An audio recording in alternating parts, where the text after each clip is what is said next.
So me growing up in a non-urban India, does that reflect on my filmmaking? Um, my parents are from villages, and they got settled in a small town, and they put me in a hill station for schooling. So I did my schooling in a boarding school, where I get to see students from different ethnicities.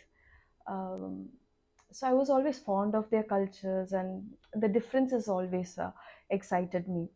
Like I remember my geography teacher. Uh, she was kind enough to ask the class one day, like, how do I? She asked, like, how do I improve my teaching methods?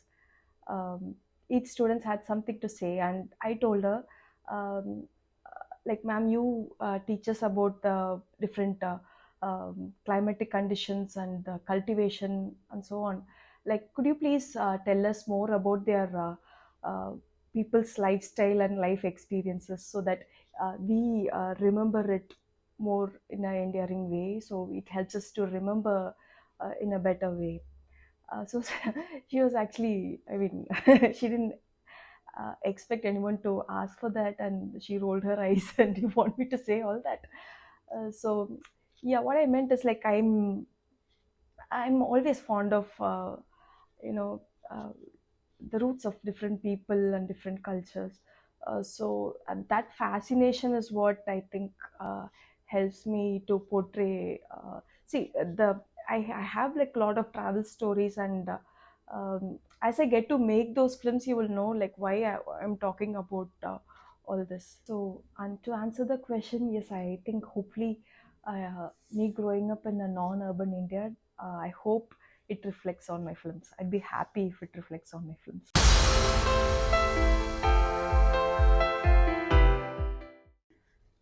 So I've been doing some R&D for the script I'm working on. It's about an industry, and I had to come to the towns where the industry is thriving. So I'm gathering a lot of information that is not even actually needed in the script, but I want to understand it to make a story out of it. So that's the reason I'm here. I mean, I was traveling to the cities, uh, um, not for Ricky. It is for the research and development.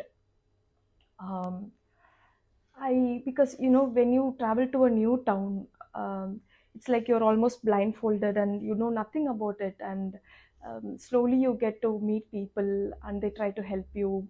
And why films should serve as a geographical indicator, because um, when you meet people, they're very happy to tell you what's so special about this town. They want you to know. It could be a simple tea, but they want you to know what's very special about their town.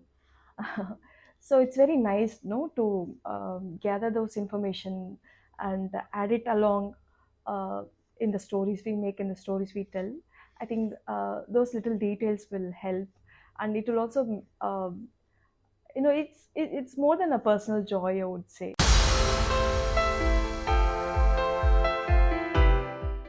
And why my films, including the short, is a matter of fact and not dramatic, because matter of fact is something you serve to the audience as a believable one.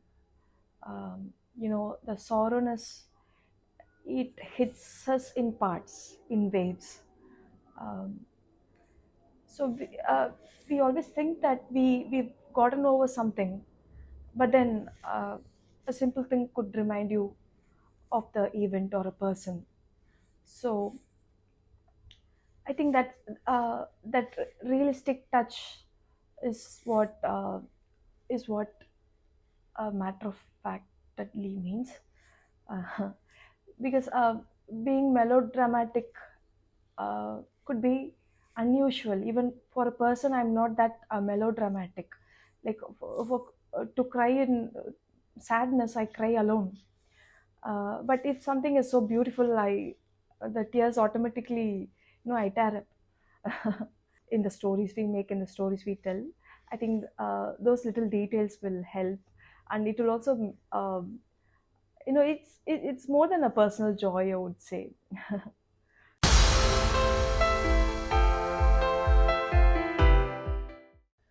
The anthology format, I would compare it with short stories. Like when you hear about an author and when you don't have enough time to read the novel, you could simply check out their short stories, and see if you're able to connect with the author. So, in a waiting room or in a flight, you could easily read it. You're just giving little time. I mean, it's not, I wouldn't say little effort, but it's just you're giving just little time, and if that gives you food for thought, then it's good, right? We are at the larger benefit. I'd be very happy if I could take away something, giving only a little time to it. Then it's great. I wanted to give that to the movie watching audience. I'm asking for only some time, and I'm giving you something for you to remember and ponder about. Then it's good.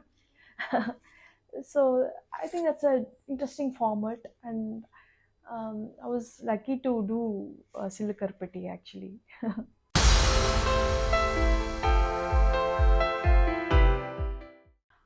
As a director, I believe your actors and technicians should be very excited about your script, about the film. Um, for, if they aren't excited, then you know uh, that will reflect on their performance, uh, and their general mood, and it will affect you. So if they are excited, then you are excited. You get to do better seeing them, right? So, how do you excite actors? See, one thing is they should suit your characters and all that, but how will you excite the actors if you give the same kind of role or same kind of something that they are trapped in the image that they're trapped in? If you give the same thing to them, it's not challenging for them. So give them something that they haven't done before, and they'll be uh, they'll be excited, and to work on it and to watch them in a different kind of role. It will be refreshing both for the actor and the audience, right? So purpose solved.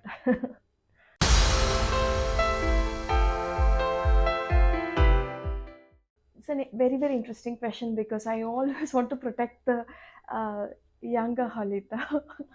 Because I remember exactly what I went through during my first film. And I've seen filmmakers, they are very being boastful about their experiences. What happens with experiences, right? The downside of it is that you know how to fix it. You know how to fix the glitches in the post, or you know how to fix up your mind when something goes wrong. Even if the film comes out bad, you will fix up your mind saying that it's not the only film I'm going to do.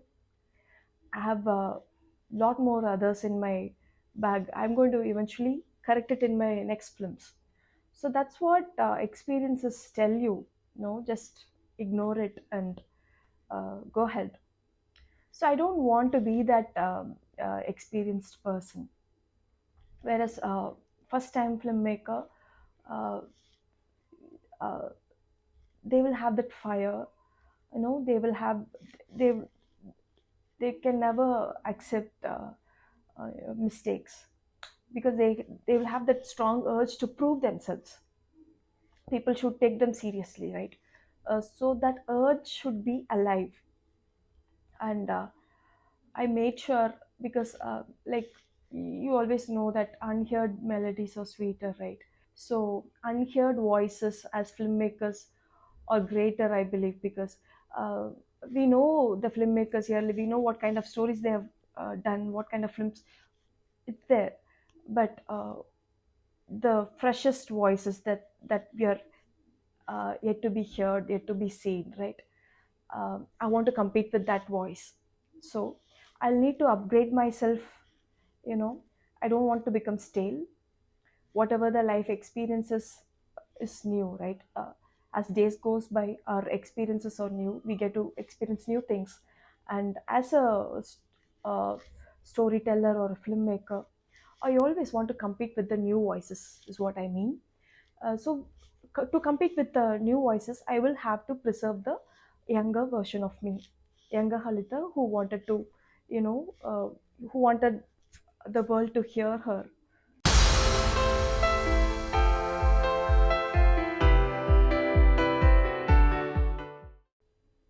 So I had never, like, some things could mean a lot to me, but that might be absolutely nothing at all to other people.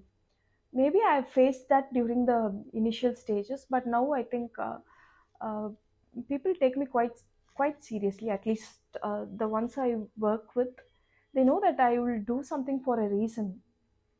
So um, I think that isn't a problem for me. If I want something, if I'm stern about something, I think our technicians are able to understand it, and it's not for mere personal joy. There's something which should benefit the audience as well. I think my crew is able to understand that.